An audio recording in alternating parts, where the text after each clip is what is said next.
So this is a shift in perception regarding interpreting, and I had previous knowledge of interpreting from my ASL classes that I took in high school, so I have a little background on interpreting. Some previous thoughts, when I first heard about interpreting, I thought that it wasn't super difficult and that not anyone could do it, but if you knew the language that it would be simpler for you. I thought the job of interpreting was easily attainable and that the job was always prevalent in society and it wasn't hard to get a job and clients were easy to come by because it's always needed. But actually, it is a difficult profession to be involved in and to develop and get skills from. I also thought there's only one type of interpreting, and that would be deaf to hearing, but that's not the case. There's also deaf-blind interpreting, which is definitely something much greater than deaf to hearing.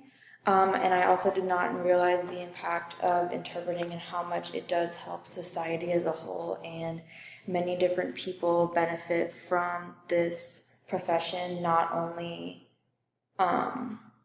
deaf, but also the hearing.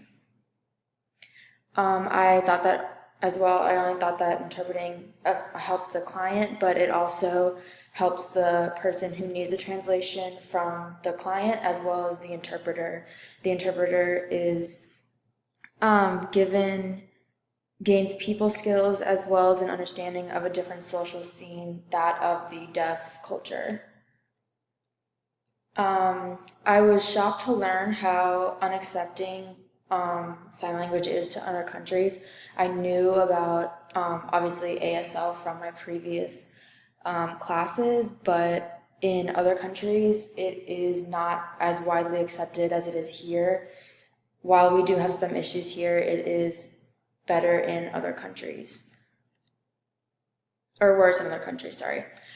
For example, when Nelson Mandela died, this was all over the news actually. The interpreter was not knowledgeable at all, and the signs that were made did not make any sense and were in fact not sign language of South Africa or American.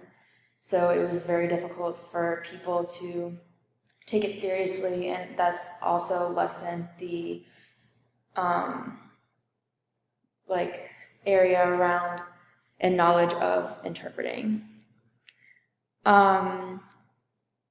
Interpreting began with friends and family of the individual who was deaf wanting to interpret for them, which I did not know that's how it started. But what was difficult for people who were deaf and they lived in, for example, rural areas, there were not as many people who knew ASL, so they would not get that help that they did need to broaden their knowledge and grow as a person.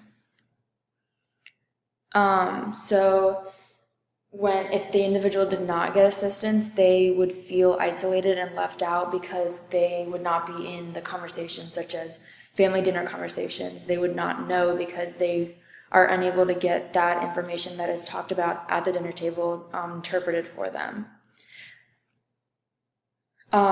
Also, a major problem is how deaf children are treated by parents as well as other family members.